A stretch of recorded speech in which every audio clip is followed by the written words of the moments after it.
Welcome to the NBA Coast to Coast podcast brought to you by thelines.com. Coming to you from the West Coast, Josh Lander, joined by my guy Nate Weitzer on the East Coast. And it's time for our player props on a Wednesday night. Got 8 games to choose from here on this slate. We are looking at a couple other game videos as well for you guys as we bring you each and every weekday. So make sure to like and subscribe to that page. Also want you to head to thelines.com. You can check out everything we're talking about there as well in written form and use that odds finder tool that we have up there. Make sure you're getting the best juice back on all these props and lines that you're betting on in the NBA this season. Nate, let's go ahead and jump right into our first NBA player prop for tonight. Yeah, I wanted to target the Rockets, who are making their first appearance against this Kings team that is still second in offensive rating, I believe. And I want De'Aaron Fox I like his assists here tonight, first and foremost, because I'm concerned about another blowout. You know, the last game against Orlando, he had 11 points, 9 assists, and then took an early seat. Domantas Sabonis also 8 assists. They need a full workload to really fill it up in terms of the points, rebounds, and everything, but they can get 9 dimes. Like, I wouldn't be surprised if Fox is up to 8 assists by halftime against this Houston team, which is, 4th worst defensive efficiency, 4th worst assist to field goal ratio, 4th most 3-pointers, and most fast break points allowed on the road. So 8 assists gets you plus 145 at FanDuel. His prop's only at 6.5, but that's not good odds. So I think you tack one more on here and get you some juice. And then at DK, 11.5 rebounds assists seems fine to me. Close to even money. Tack on a few rebounds. At home this season, he averages 11 assists and rebounds at 6.5 assists, 4.5 rebounds. Same numbers, basically, his last 7 against Houston, along with 25 points per game.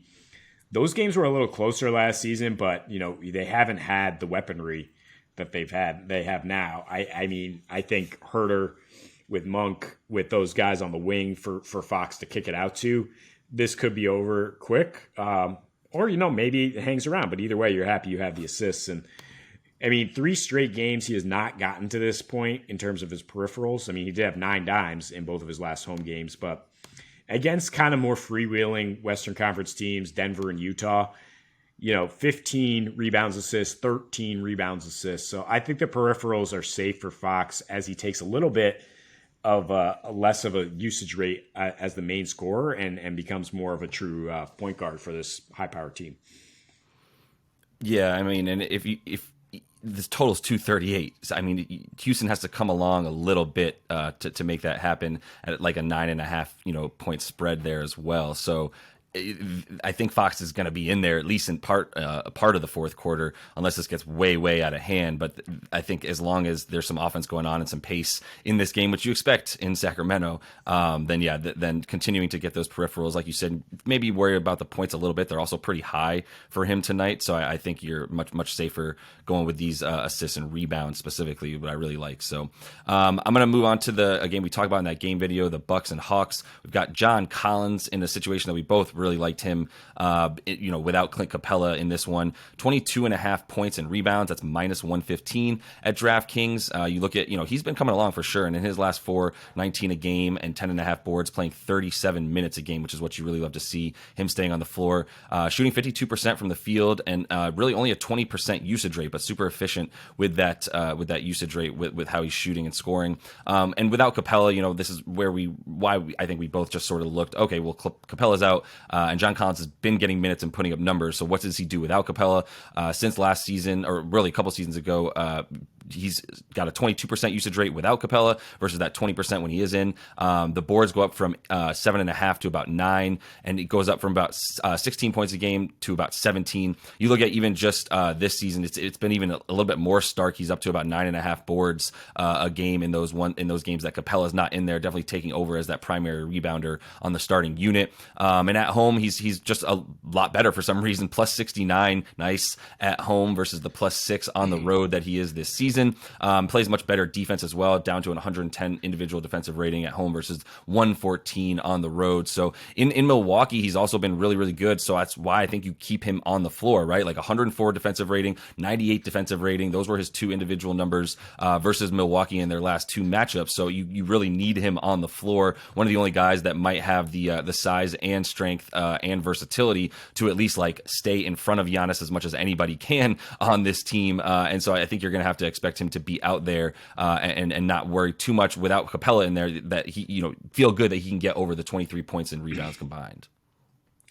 Yeah, I mean, you can like overs in this game even if you like under at 236, right? Yeah. I mean, this, especially for a guy playing 37 minutes, like you mentioned, he's the best matchup they have for Giannis, basically. So he's going to be out there. I'm not that concerned about the fact that he didn't produce that much on the other end in those last two games. 15 points, 5.5 rebounds. Certainly doesn't get you there, but I think that this is going to come around in terms of his production and in terms of being that pick and roll partner for both ball dominant guards now. And you just look at his recent numbers against all opponents, and they're certainly well over this prop. Pacers and Knicks. Josh wanted to keep riding his Knicks at -5. I'm a little scared of it. This Pacers team has been real feisty, and they've played well on both ends of the floor. They spread the ball around, and Halliburton's main weapon on the wing right now, Buddy Hield, in his last 9, 20 points per game, 5.5 rebounds, 5 threes at 53%. His first matchup with the Knicks as a member of these Pacers, he went 5 for 10 from 3, had 23 points, and fouled out in 27 minutes. And that was a rough game overall for the Pacers offense. They had less assists than turnovers. Halliburton, by the way, still 10 assists, so I do like his assists again tonight. But Buddy Hield is a sniper, and you're talking about a Knicks team that packs the paint, right, at all costs.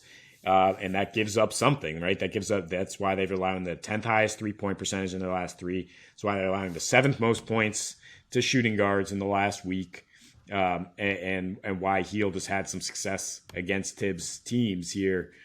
So his prop is 17.5 points. It's even money. At FanDuel, you can tack on 5 rebounds, also even money for 22.5 points rebounds.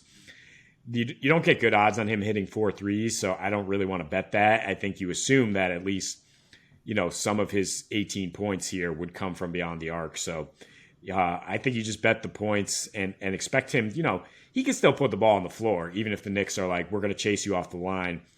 Hield's a scorer, and he can get it done in this matchup.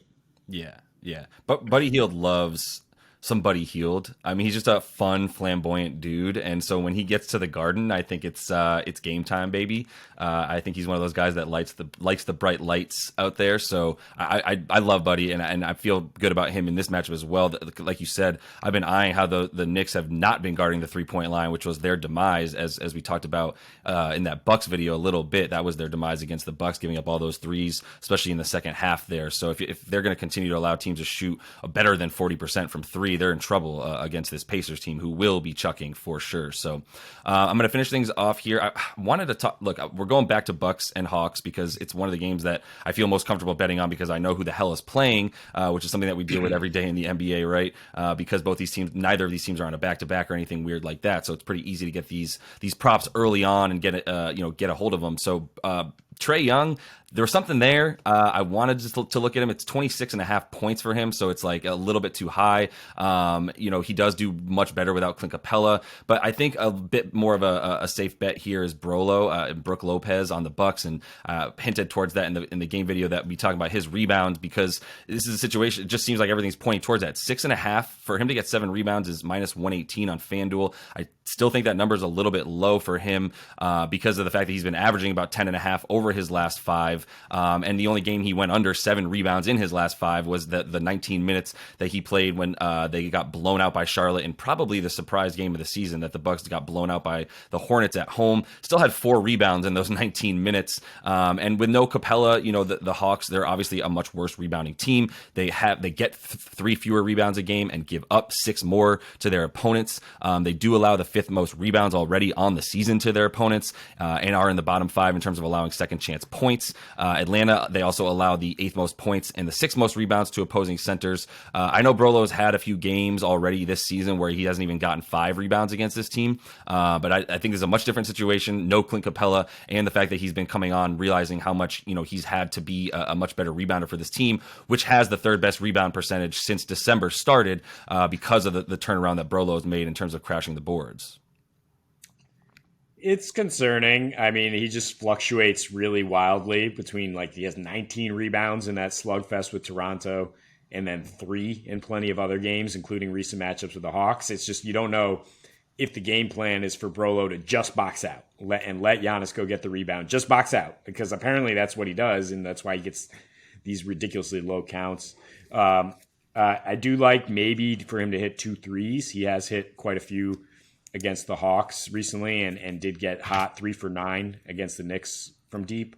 But I mean, really, I'm waiting on Nikola Vucevic props, and if we're talking a center here, talked about in the game video, Washington getting killed down low. Both Gafford and Porzingis are questionable, and Vuce has owned that team since he moved to Chicago. Yeah, he would definitely put Gafford in a bit of a blender, I would imagine, as well, as much as he can, just in terms of having to step all the way out, from where he's comfortable, because Vooch has been putting up those threes as well. So I would have also have liked to take Vooch. We just need to get this video out, and his props are not available, but definitely eye those by the time you're watching this, and give those a look-see. And that is all the time that we have for you in this one, so make sure to like and subscribe. Continue to follow along with us as we're coming back to you each and every weekday this season. And until we see you next, happy betting.